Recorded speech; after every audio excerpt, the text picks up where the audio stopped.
নমস্কার, মোয়ের পরিবারে সকলকে স্বাগত জানাই। বাড়িতে আজকে মুড়ি ভাজা করব, তাই মুড়ি ভাজার চাল নিয়েছি 1 কিলো। আর সেই চালের মধ্যে নুন জল মাখানোর জন্য ছোট চামচে 3 চামচ লবণ নিয়ে জলের মধ্যে গুলে চালের মধ্যে ভালো করে মাখিয়ে নিতে হবে হাত দিয়ে। চালটার মধ্যে নুন মাখানোর পরে এবার চালটা রোদ্দুরে দিতে হবে। আর চালটা রোদ্দুরে দিলে না একটু দলা পাকিয়ে যাবে, হাত দিয়ে বারবার চালটা নেড়ে দিতে হবে। চালটা সারাদিন রোদ্দুরে রাখলে চালের গায়ে যে নুন জল মাখানো সেটাও শুকিয়ে যাবে, চালটা গরম হয়ে যাবে। যখন চালটা আমি ওনছাবো তখন আমার তাড়াতাড়ি হয়ে যাবে। তাই গরম গরম চালটা নিয়ে একেবারে উনুনের পিঠে চলে আসলাম। এরপরে বালি আনার পালা। বালিতে একটু নোংরা আছে, তাই ঝাঁঝরি হাঁড়ির মধ্যে বালিটা দিয়ে এইভাবে বালিটা একটু পরিষ্কার করে নিলাম। এরপরে মুড়ি ভাজার পালা। মুড়ি ভাজার জন্য এবার চালগুলো ওনছাতে হবে। উনুনে আগে হাঁড়িটা গরম করে নিয়ে এবার চালগুলো দেওয়া হয়ে গেছে। এবার চালগুলো এইভাবে বারবার কাঠি দিয়ে অনেকক্ষণ ধরে নাড়তে হবে। যতক্ষণ না একটা দুটো মুড়ি ফুটে উঠছে ততক্ষণ এভাবে নাড়তে হবে। একটা দুটো মুড়ি ফুটে গেছে, এবার মা চালটা নামিয়ে রাখছে। এই চালটা নামিয়ে কিন্তু একটু ঢেকে রাখতে হবে। এরপর বালিটা গরম করার পালা। বালিটাও দিয়ে একটু নাড়াচাড়া করতে হবে, নাহলে উপরের বালিটা গরম হবে না।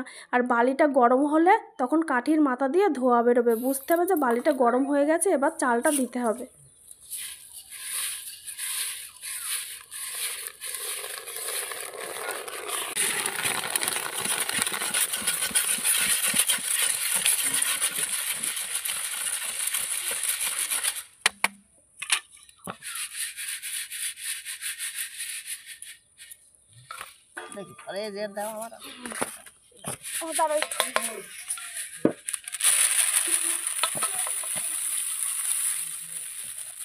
মুড়ি থেকে ঝরানো বালিটা আবার হাঁড়ির মধ্যে ঢেলে দিতে হবে। এরপরে ওই বালিটা আবার একটু 2-3 মিনিট একটু জাল দিয়ে নেওয়ার পরে আবার পরিমাণ মতন চাল দিয়ে দিতে হবে।